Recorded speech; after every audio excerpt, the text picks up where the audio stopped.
ನಮಸ್ಕಾರ ಎಲ್ರಿಗೂ. ಹನು ಕುಕ್ಕಿಂಗ್ ಚಾನಲ್ಗೆ ಸ್ವಾಗತ. ನಿಮಗೆಲ್ಲ ಬನ್ನಿ, ಇವತ್ತು ನಾನು ಪುಳಿಯೋಗರೆ ಪುಡಿ ಮಾಡಿ ಗೊಜ್ಜು ಮಾಡೋಣ ಅಂತ. ಬನ್ನಿ, ಏನೇನು ಬೇಕು ಸಾಮಗ್ರಿ ನೋಡ್ಕೊಂಬರೋಣ. ನೋಡಿ, ಇಲ್ಲಿ ನಾನೆಲ್ಲ ಇಟ್ಕೊಂಡಿದ್ದೀನಿ. ಇಷ್ಟು ಸಾಮಾನು ಬೇಕು. ಧನಿಯಾ ಒಂದು ಬಟ್ಲು ಇಟ್ಕೊಂಡಿದ್ದೀನಿ, ಒಂದು 12 ಸ್ಪೂನ್ ಇರಬೇಕು. ಹಾಗೆ ನಾನು ಉದ್ದಿನಬೇಳೆ ಒಂದು 6 ಸ್ಪೂನ್ ಉದ್ದಿನಬೇಳೆ. ನೋಡಿ, ಈ ಸ್ಪೂನಲ್ಲಿ ನಾನು ಉದ್ದಿನಬೇಳೆ ಮತ್ತು ಧನಿಯಾ ಎಲ್ಲ ಇದೆ ಸ್ಪೂನಲ್ಲಿ. ಒಂದು ಅಳತೆ ಇರಲಿ ಅಂತ ತೋರಿಸ್ತಾ ಇದ್ದೀನಿ.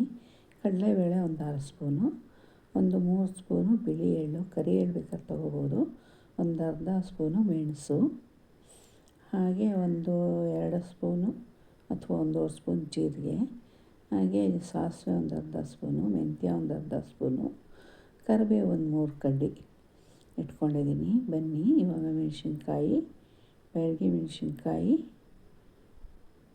ಒಂದು 30-40 ಇದೆ, ಗುಂಟೂರು ಒಂದು 20 ಇದೆ. ಎಲ್ಲ ನೀಟಾಗಿ ನಾವು ಈಗ ಹುರಿದು ತೊಗೊಂಬರೋಣ. ಚೆನ್ನಾಗಿ ಅದನ್ನಾಗಿ ಹುರಿಬೇಕು.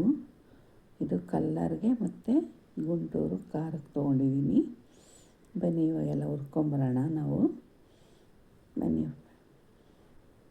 ಇವಾಗ ಎಲ್ಲ ಸೈಡ್ಗೆ ಇಟ್ಬಿಟ್ಟು ಎಲ್ಲವನ್ನು ಹುರಿದು ತೊಗೊಂಬರೋಣ, ಆಯಿತಾ?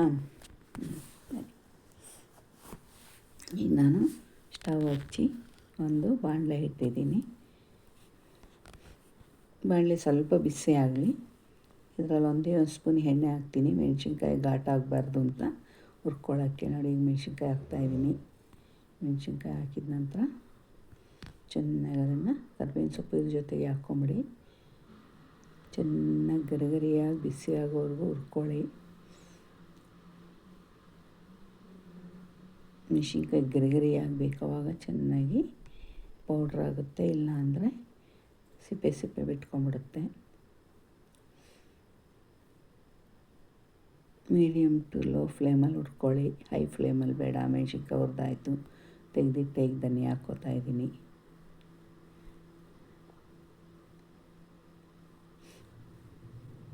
ಧನಿಯಾನ ಹುರಿದ ನಂತರ ಅದಕ್ಕೆ ನಾವು ಜೀರಿಗೆ, ಸಾಸಿವೆ, ಮೆಣಸು, ಮೆಂತ್ಯ ಎಲ್ಲ ಹಾಕ್ಕೊಂಬಿಡೋಣ. ಇದಕ್ಕೇ ನೋಡಿ, ಘಮ ಬರ್ತಾಯಿದೆ, ಘಮ ಘಮ ಅಂತ ಧನಿಯಾ ಸ್ಮೆಲ್ಲು, ಪರಿಮಳ ಬೀರ್ತಾಯಿದೆ. ನೋಡಿ, ಇವಾಗ ಆಯಿತು. ಜೀರಿಗೆ ಎಲ್ಲ ಘಮ ಬರ್ತಾಯಿದೆ, ಎತ್ತಿಟ್ಟೆ. ಈಗ ಇದಕ್ಕೆ ಕಡಲೆಬೇಳೆ ಹಾಕ್ಕೊಳ್ಳೋಣ. ಕಡಲೆಬೇಳೆ ಸೀಸಬೇಡಿ, ಅದನ್ನು ಹುರ್ಕೊಳ್ಳಿ, ಯಾವುದೂ ಸೀಸಬೇಡಿ. ಈಗ ಉದ್ದಿನಬೇಳೆನೂ ಹಾಕ್ಕೊಳ್ಳೋಣ. ಪೌಡ್ರು ಟೇಸ್ಟ್ ಹಾಳಾಗುತ್ತೆ, ನಮ್ಮ ಗೊಜ್ಜು ಅಷ್ಟು ಚೆನ್ನಾಗಿ ಬರೋಲ್ಲ ಸೀದರೆ. ಒಂದು ಡಾರ್ಕ್ ಬ್ರೌನ್ ಬರೋವರೆಗೂ ಹುರ್ಕೊಳ್ಳಿ, ಸಾಕು. Golden brown. ನೋಡಿ, ಇವಾಗ ಕಡಲೆಬೇಳೆನೂ ಹಾಕ್ತಾಯಿದೆ. ಉದ್ದಿನಬೇಳೆ, ಕಡಲೆಬೇಳೆ ಎರಡೂ ಹಾಕ್ತಾಯಿದೆ. ಎಳ್ಳು ಹಾಕ್ಕೊಂಬಿಡೋಣ. ಅದಕ್ಕೇ ಎಳ್ಳು ಹಾಕ್ಕೊಂಡು ಅದನ್ನು ಚೆನ್ನಾಗಿ ಹುರ್ಕೊಂಬಿಡೋಣ. ಎಳ್ಳು ಚಟಪಟ ಅಂತದೆ, ಆವಾಗ ಆಗಿದೆ ಅಂತ ಅರ್ಥ. ಅದನ್ನು ತೆಗೆದು ಎಲ್ಲ ಪ್ಲೇಟಿಗೆ ಸೇರಿಸ್ಕೊಂಬಿಡೋಣ. ನೋಡಿ, ಇವಾಗ ಪ್ಲೇಟಿಗೆ ಸೇರಿಸ್ಕೊಂಡಾಯಿತು. ನಾನು 1-2 ಗ್ಲಾಸಷ್ಟು ಅದೇ ಬಾಣಲೆಗೆ ನೀರು ಹಾಕಿ ಕಾಯಕ್ಕೆ ಇಡ್ತೀನಿ. ನೀರು ಕಾಯ್ತಾ ಇರಲಿ. ಹುಣಸೆಹಣ್ಣು ತೊಗೊಂಬರೋಣ. ಹುಣಸೆಹಣ್ಣು ತೊಗೊಂಬಂದು ನೀರು ಚೆನ್ನಾಗಿ ಕುದ್ಮೇಲೆ ಹಾಕೊಂಡು, ನೋಡಿ, ನಾನು ದೊಡ್ಡ ನಿಂಬೆಹಣ್ಣು ಗಾತ್ರ 2 ಇದನ್ನು ತೊಗೊಂಡಿದ್ದೀನಿ, ಹುಣಸೆಹಣ್ಣು. ಈಗ ನೋಡಿ, ನೀರು ಕಾಯ್ತಾ ಇದೆ, ಹಾಕ್ಬಿಡಿ ಹುಣಸೆಹಣ್ಣು. ಚೆನ್ನಾಗಿ ಕುದಿಸಿ ಒಂದು 2-3 ನಿಮಿಷ ಹುಣಸೆಹಣ್ಣು ನೀರಲ್ಲಿ ಚೆನ್ನಾಗಿ ಬೇಯಲಿ. ಬೆಂದ ನಂತರ ನೋಡಿ, ಈಗ ಚೆನ್ನಾಗಿ ಮಿಕ್ಸ್ ಮಾಡಿ ಹಾಗೆ ರಸ ಬಿಟ್ಕೊಳ್ಳುತ್ತೆ. ಇವಾಗ ಆಗಿದೆ. ಹುಣಸೆಹಣ್ಣ ಶೋಧಿಸ್ಕೊಳ್ಳೋಣ. ಗಟ್ಟಿ ರಸ ಬರುತ್ತೆ ನಮ್ಗೆ ಹುಣಸೆಹಣ್ಣು. ಈ ಥರ ಮಾಡಿದ್ರೆ ತುಂಬ ಚೆನ್ನಾಗಿರುತ್ತೆ. ನೋಡಿ, ಇವಾಗ ನೀರು ಹಾಕಿ ಸ್ವಲ್ಪ ಚೆನ್ನಾಗಿ ಹಿಂಡಿ ಹಿಪ್ಪೆ ಎಲ್ಲ ತೆಗೆದು ಹಚ್ಚಿ ಹಾಕೋಣ. ಬನ್ನಿ, ನೋಡಿ, ಹಚ್ಚಿ ಹಾಕಿದಾಯಿತು. ಇಷ್ಟು ಹುಣಸೆ ರಸ ಸಿಕ್ಕಿದೆ. ಇವಾಗ ಬಾಣಲೆ ಇಟ್ಟು ಕಾಯಕ್ಕಿಡೋಣ.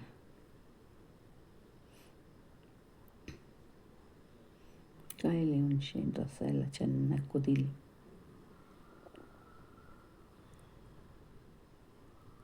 ಹುಣಸೆಹಣ್ಣು ರಸ ಕುದ್ದಿದೆ, ಅದನ್ನು ತೆಗೆದು ನಾನು ಪಾತ್ರೆಗೆ ಹಾಕಿದ್ದೀನಿ. ಈಗ ಅದೇ ಬಾಣಲೆ ಇಟ್ಟು ನಾನು ಎಣ್ಣೆ ಹಾಕ್ತಾಯಿದ್ದೀನಿ. ಒಂದು ಬಟ್ಲಲ್ಲಿ ಒಂದು ಬಟ್ಲು ಎಣ್ಣೆ ಹಾಕಿದ್ದೀನಿ. ಎಣ್ಣೆ ಹಾಕಿದ್ರೆ ಎಣ್ಣೆ ಬಿಸಿ ಆಗಲಿ. ಎಣ್ಣೆ ಬಿಸಿ ಆಗ್ತಿದ್ದಂಗೆ ಸಾಸಿವೆ ಹಾಕಿ ಸಾಸಿವೆ ಚಟಪಟ ಅಂತಿದ್ದಂಗೆ ಕಡಲೆಬೇಳೆ, ಉದ್ದಿನಬೇಳೆ, ಕಡಲೆ ಬೀಜ ಎಲ್ಲ ಹಾಕ್ಕೊಳ್ಳೋಣ. ನೋಡಿ, ಇವಾಗ ಕಡಲೆ ಬೀಜ ಹಾಕ್ಕೊತಾಯಿದ್ದೀನಿ. ಕಡಲೆ ಬೀಜ ಸ್ವಲ್ಪ ಕೆಂಪಾದ ನಂತರ ನಾವು ಕಡಲೆಬೇಳೆ, ಉದ್ದಿನಬೇಳೆ ಹಾಕ್ಕೊಂಬಿಡೋಣ. ಕಡಲೆ ಬೀಜ ಸ್ವಲ್ಪ ಕೆಂಪಾಗಲಿ. ಕಡಲೆಬೇಳೆನೂ ಹಾಕಿ ಇವಾಗ ಉದ್ದಿನಬೇಳೆನೂ ಹಾಕ್ಬಿಡಿ. ಹಾಗೆ ಉದ್ದಿನಬೇಳೆ, ಕಡಲೆಬೇಳೆ ಕೆಂಪಾಗಲಿ.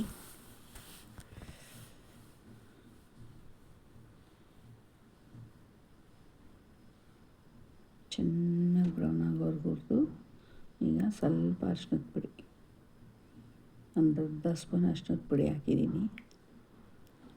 ನಂತರ ಕರಿಬೇವು, ಒಣಮೆಣ್ಸಿನ್ಕಾಯಿ ಎಲ್ಲ ಆದಮೇಲೆ ನಾವೀಗ ಎಳ್ಳನ್ನು ಕೂಡ ಹಾಕ್ಕೊಂಬಿಡೋಣ. ಬಿಳಿ ಎಳ್ಳು ಇಟ್ಕೊಂಡಿದ್ವಲ್ಲ ಒಂದು ಸ್ಪೂನು, ಅದನ್ನು ಹಾಕ್ಕೊಳ್ಳೋಣ. ನಾನು ಆಗಲೇ ಹೇಳ್ದಂಗೆ ನೀವು ಕರಿ ಎಳ್ಳು ಉಪಯೋಗ ಮಾಡ್ಕೋಬೋದು. ಎಲ್ಲ ಇದನ್ನು ಎತ್ತಿಕ್ಕೊಂಬಿಡೋಣ ಸೈಡ್ಗೆ. ಕರ್ದಿರೋದೆಲ್ಲ ಎತ್ತಿಟ್ಕೊಂಡು ನೀಟಾಗಿ ಈಗ ಇದಕ್ಕೆ ಅವಾಗಲೇ ಕುದಿಸಿಟ್ಟಿದ್ವಲ್ಲ ಹುಣಸೆಹಣ್ಣು ಗೊಜ್ಜು, ಅದನ್ನು ಇದಕ್ಕೆ ಹಾಕೋಣ. ಹಾಕಿ ಚೆನ್ನಾಗಿ ಕುದೀಲಿ. ಇನ್ನೊಂದು ಸ್ವಲ್ಪ ಅದು ಬೆಲ್ಲ ಹಾಕ್ಕೊಂಬಿಡಿ, ಒಂದು ಅರ್ಧ ಬಟ್ಲು ಬೆಲ್ಲ ಹಾಕಿದ್ರೇ ನಮ್ಮ ಪುಳಿಯೋಗರೆ ಗೊಜ್ಜು ರುಚಿ. ಉಪ್ಪು ರುಚಿಗೆ ಎಷ್ಟು ಬೇಕೋ ಅಷ್ಟು. ನಾನು 2 ಸ್ಪೂನ್ ಉಪ್ಪು ಹಾಕಿದ್ದೀನಿ, ಆಗಲೇ ಸ್ಪೂನ್ ತೋರಿಸಿದ್ನಲ್ಲ ಆ ಸ್ಪೂನಲ್ಲಿ. ಈಗ ಎಲ್ಲ ಡ್ರೈ ಆಗಿರಬೇಕು ಮಿಕ್ಸಿ ಜಾರು. ಮೊದಲಿಗೆ ಮೆಣಸಿನ್ಕಾಯಿ ಹಾಕ್ಕೊಂಡು ಅರ್ಧಂಬರ್ಧ ಪೌಡ್ರ್ ಮಾಡ್ಕೊಂಬಿಡೋಣ. ನೋಡಿ, ಇಷ್ಟ ಆಗಿದೆ ಪೌಡ್ರು. ಈಗ ನಾನೆಲ್ಲವನ್ನು ಇದಕ್ಕೆ ಮಿಕ್ಸ್ ಮಾಡ್ತೀನಿ. ಹಾಗೆ ಒಣ ಕೊಬ್ಬರಿ ಒಂದು ಬಟ್ಲು ತುರಿದಿಟ್ಕೊಂಡಿದ್ದೆ, ಅದನ್ನು ಕೂಡ ಇದಕ್ಕೆ ಮಿಕ್ಸ್ ಮಾಡ್ತೀನಿ. ಚೆನ್ನಾಗಿ ಮಿಕ್ಸ್ ಮಾಡಿ ಇದನ್ನೀಗ ಮಿಕ್ಸಿ ಜಾರ್ಗೆ ಹಾಕ್ಕೊಂಬಿಡೋಣ. ಬನ್ನಿ, ಹಾಕಿದ ನಂತರ ನೋಡಿ ಈ ಥರ ಪೌಡ್ರ್ ಮಾಡ್ಕೋಬೇಕು. ಈ ಥರ ಆಗಿದೆ ಪೌಡ್ರು. ಇದನ್ನೆಲ್ಲ ಹಾಕ್ಕೊಂಬಂದ್ಬಿಡೋಣ. ಹಿಂಗೆ ಹಾಕೋಣ ಸ್ವಲ್ಪ ಇಲ್ಲಿ ಕುದೀತಾ ಇರೋ ಹುಣಸೆ ಗೊಜ್ಜಿಗೆ. ನೋಡಿ, ಪೌಡ್ರ್ ಆಗಿದೆ. ಎಲ್ಲ ಚೆನ್ನಾಗಿ ಇದನ್ನು ಕೈನಲ್ಲಿ ಈಗ ಮಿಕ್ಸ್ ಮಾಡ್ಕೊಳ್ಳಿ.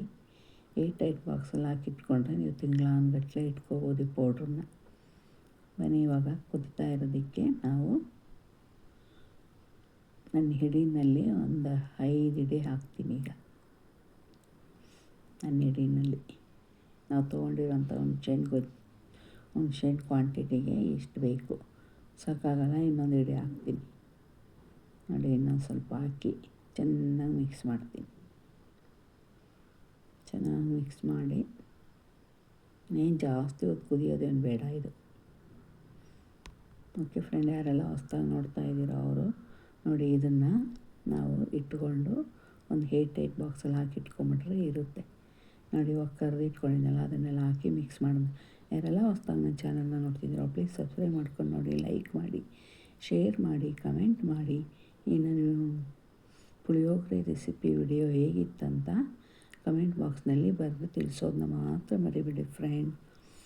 ಇವಾಗ ಆಗಿದೆ, ಬನ್ನಿ ಸರ್ವ್ ಮಾಡ್ಕೊಳ್ಳೋಣ. ನೋಡಿ, ಎಲ್ಲ ಸರ್ವ್ ಮಾಡ್ಕೊತಾ ಇದ್ದೀನಿ. ತುಂಬ ಚೆನ್ನಾಗಿರುತ್ತೆ. ಪ್ಲೀಸ್ ಸಪೋರ್ಟ್ ಮಾಡಿ ನನಗೆ. ಝೂಮಲ್ಲಿ ಒಮ್ಮೆ ನೋಡ್ಕೊಂಬಂದ್ಬಿಡಿ. ನೋಡಿದ್ರಲ್ಲ? ಓಕೆ, ಇಷ್ಟೊತ್ತವರೆಗೂ ನನ್ನ ವಿಡಿಯೋ ನೋಡೋದಕ್ಕೆ ಥ್ಯಾಂಕ್ ಯು ಸೋ ಮಚ್. ಧನ್ಯವಾದಗಳು. ಹೋಗಿ ಬರ್ತೀನಿ. ಎಲ್ರಿಗೂ ನಮಸ್ಕಾರ.